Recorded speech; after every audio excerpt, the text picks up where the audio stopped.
Now stay tuned for professional wrestling live from the Springfield Grapplearium. Tonight, a Texas death match. Dr. Hillbilly versus the Iron Yuppie. One man will actually be unmasked and killed in the ring. I hope they kill that Iron Yuppie. Thinks he's so big. Sporting games. They're generally a yearly release like Formula 1 and FIFA and NBA and Madden, all games that are basically the same with updated cars or players or, well, music. And it's been a while since we had a 2K WWE game. The previous release of WWE 2K20, I believe it was that one, wasn't received very well, so 2K took some time off to refine the gameplay. So, how is WWE 2K22? But before I get into it, if you want to get 10% off collectibles, including some WWE figures, stick around to the end of the video. For starters, as a kid, I loved WWE. Back in my time, it was called WWF.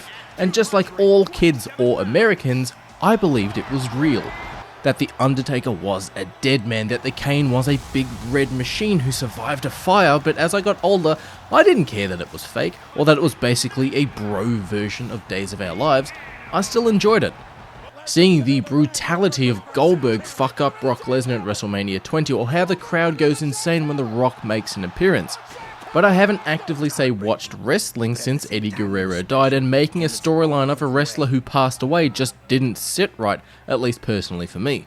But back to the damn game. The last WWE game I played was 2K17, just because you could play it as Goldberg, and while it's been 5 years since then, WWE 2K22 is damn fun to play. So, thanks for watching. If you enjoyed the video, consider leaving a like. If you really liked it, you might want to subscribe. No, of course, I'm not done yet, but yes, 2K22's core gameplay of wrestling is fun.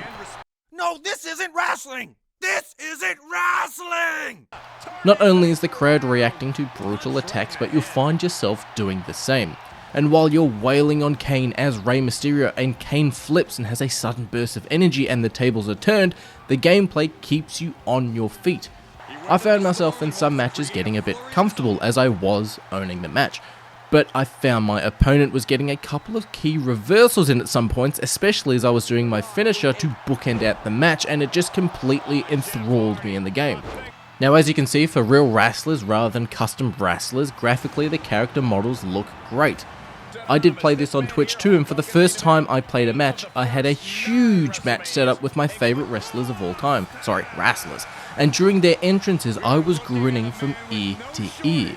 Seeing Goldberg walk in with a police escort, the crowd going nuts when they hear the Rock's theme and chanting Rocky, Edge and Alter Bridge's entrance, and fucking Undertaker's entrance, dude. Even though it takes 15 minutes of him entering the ring, it's still fucking dope. Even though, yes, entrances are just cutscenes and wrestling here is fake, the atmosphere is awesome.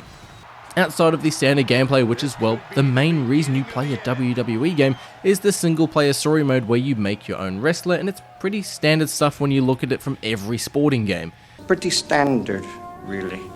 You create a wrestler or a player or a driver, you create your moves, your entrances, your victory, decide whether you want to go to Raw, SmackDown or NXT.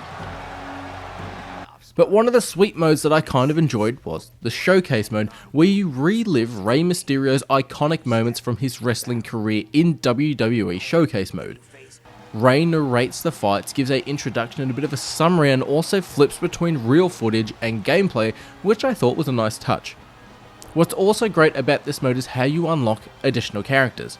Now, each of these fights have objectives like attack Kane with a kendo stick or put Batista on a top turnbuckle, but if you complete every objective required, the fight will resolve itself like it did in the actual match, and you'll unlock whoever you're facing against, as well as that version of Rey Mysterio. For example, you'll unlock Shawn Michaels in this game mode, as well as the version of Rey Mysterio you're playing as when you fight Shawn Michaels. It is a really cool mechanic, and this could be a reason why you pick up this entry or future entries in the 2K series. If you are a Rey Mysterio fan, then you'll really dig this mode with its narration and interviews. There's also a new mode called GM mode where you manage the show, and honestly, I found it kind of boring and also a gateway drug at the same time. Mygm Mode is a new fan-requested mode where you select one of 5 general managers or create your own, From there, you'll draft your roster, you'll manage the budgets, you'll create the matches, you'll decide who has championships. It's a very niche mode where you control how the show shapes out, and you control fan interaction and funds and all that sort of jazz, but again, it wasn't really for me. I prefer to be wrestling rather than managing. But that's not to say it couldn't be for you. But the core gameplay itself, the wrestling, yeah man, it's fun. And just like games based on comic book characters and TV shows or sports and movies, it sort of made me want to get back into watching WWE. Hell, I learnt there was a badass wrestler as well from Australia, but there are some issues I had during my experience with 2K22.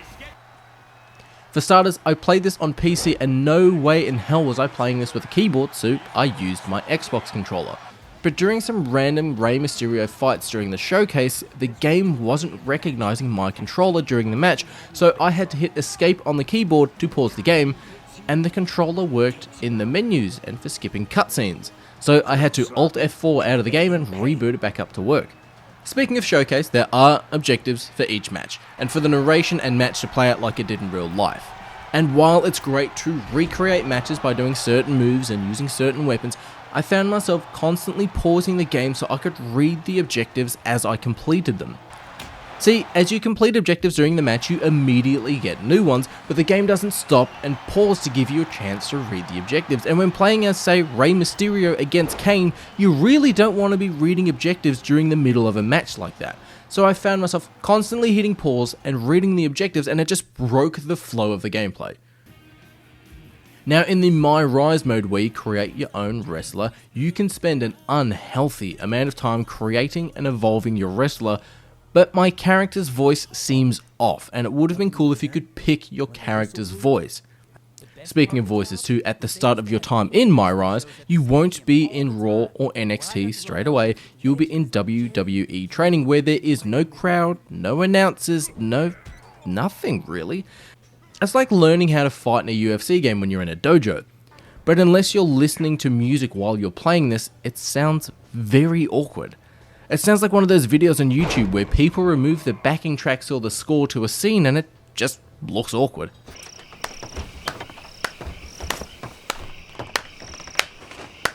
Speaking of awkward, the last WWE 2K game I played was 2K17, and I remember putting a fuckload of time creating my character who looks exactly like me. But that aside, I was creating my own character here again in 2K22, and there were the exact same customization options. Same shoes, same tights, same tattoos. And speaking of tattoos, the options here to create your own character and give them tattoos is really damn poor. Why 2K didn't port over the tattoo option from their NBA series, I have no idea, as some of those designs in the NBA series are fucking awesome. Again, I'm still talking about customization here, but you can make your own intro, but not as creatively as you could in the past. I remember creating an intro that merged together Goldbergs and Batistas and Shawn Michaels and more, and creating its own fireworks by picking the fireworks and the lighting and the screen effects and so on. Here, you can't do that at all, at least I couldn't find a way to do that at all. You're basically picking a standard intro or another wrestler's intro like you sorta would say in SmackDown vs Raw all those years ago. Strange too, you can have, for example, Batista's Evolution intro, but you can't have that sweet Motorhead song. But what I did have a bit of a laugh about too is Showcase Mode. While it is fun recreating wrestling matches in a video game and having it merged together with the real life footage, but having Rey Mysterio narrate over the top of how satisfying it was to win a match and how hard he fought made me laugh, because we all know WWE is scripted for who wins and who loses. Now, I'm not doubting that it's not physically taxing or impressive that how the match rolls out. Hell, I went onto YouTube and I started watching some classic matches after playing this game, and I still found myself getting involved even though I knew the outcome. But I did have a laugh to myself when in the Showcase Mode. It'd be like if you had a Showcase Mode for, say, The Undertaker, and you actually had The Undertaker talking like a dead man narrating his matches. Sure, it'd be kinda cool, but it'd also be really silly at the same time. I look dumb. Very dumb. Nobody... The hell is that? I got a knife! I don't. Probably the worst thing about 2K22, a wrestling game that has released on next-gen consoles and on PC too, which is how I played it, is the fucking loading screens. It's honestly really painful with how long the loading screens take, and in some instances, I had myself thinking I can't be bothered to fire this up just because how long it takes to get into the action. Going into matches and My Rise and changing your custom character's moves, hell, even trying on clothes for your wrestler has loading and buffering moments in the game, and it felt way too long for a next-gen title. But the gameplay is pretty damn fun though, and even if you've not been involved in the WWE world, or the WWE universe as they call it, for some time like me, it had me pulled back in. I watched some pretty cool interviews, some behind the scenes and some American Picker style videos on YouTube that was all about Kane and Undertaker, and the Hot Ones episode with The Undertaker was pretty damn cool too. I even reached out to my mate Michael, who is a mad wrestling fan, just to talk about WWE with him and what I've missed. And speaking of my friend Michael, if you didn't know, he runs this store called Culture Shock Collectibles. And if you've checked out any of my Twitch streams in the past, my collectibles in the display cabinet are all from Culture Shock. And no, I didn't get them for free. Before I even started doing any of this YouTube stuff, I started buying things from Culture Shock, and Michael's prices and services and shipping was so damn good, we became mates and started talking about collectibles. And then we started talking about wrestling, and then we started talking about video games, and now we're great mates. Hell, he even got me hooked back into Power Rangers. Anyways, back to Culture Shock Collectibles. You might have seen the store pop up a couple of times in previous videos, and there's a reason why. I legit love this store. If you want to head over to cultureshockcollectibles.com and use the code DUDY123 at checkout, you'll get 10% off. That could be for one Funko Pop, that could be for a Hot Toys pre-order, or shit, you could buy a heap of new Batman McFarlane toys and get 10% off the whole order. Listen, this is pure electricity. I feel like the entire arena is shaking. It's gonna be fucking amazing. Dwayne, get out my fucking comment section. Go do something, man.